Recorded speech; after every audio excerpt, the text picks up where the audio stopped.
Let's talk about a huge misconception in cybersecurity, the idea that a strong firewall means your network is safe. Well, today we're going to tear that idea down.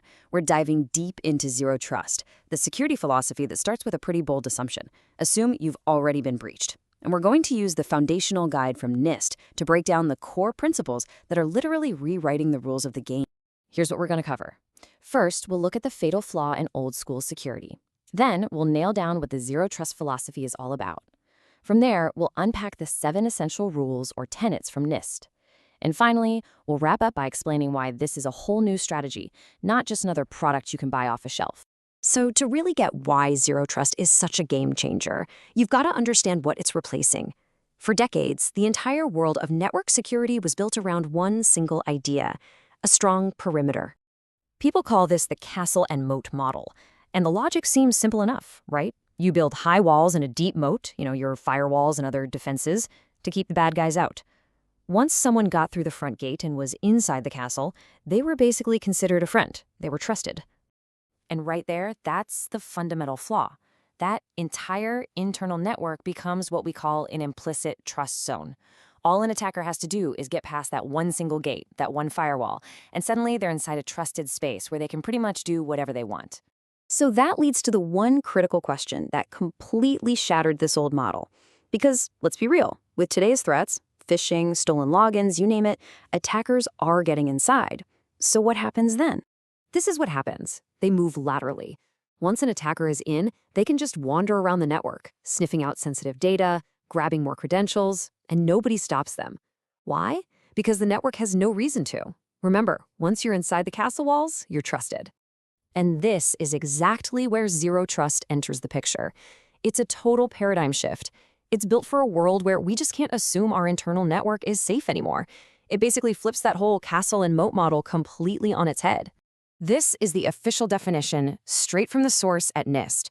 And the key phrase there is network location. What this really means is it doesn't matter where you are.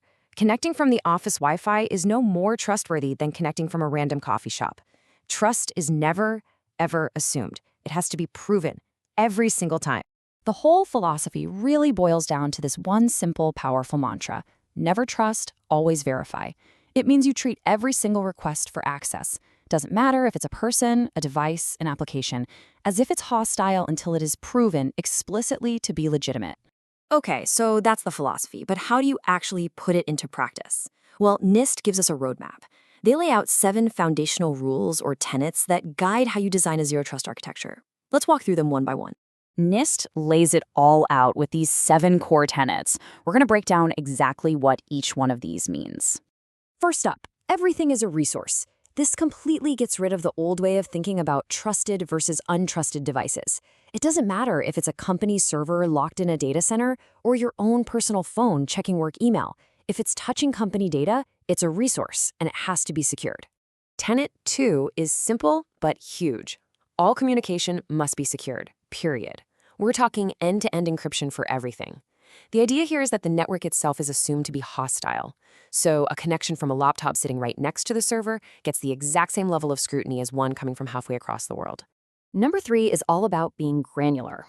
Access is granted one session at a time, for one resource at a time. So just because you logged into your email doesn't mean you get a free pass to the HR database. Every time you try to access something new, your request gets evaluated all over again. And that is exactly how you stop that lateral movement we talked about earlier. So how are those access decisions actually made? Well, that's tenet number 4. Policies are dynamic. Access is no longer a simple yes or no question based on a password. The system is constantly asking a bunch of questions in real time. Who are you? What device are you using? Is that device patched and healthy? Where are you? Is this a normal time for you to be doing this? The policy is smart, and it adapts to the context of every single request. Tenet 5 is all about continuous monitoring. No device gets a hall pass just because it's a company laptop.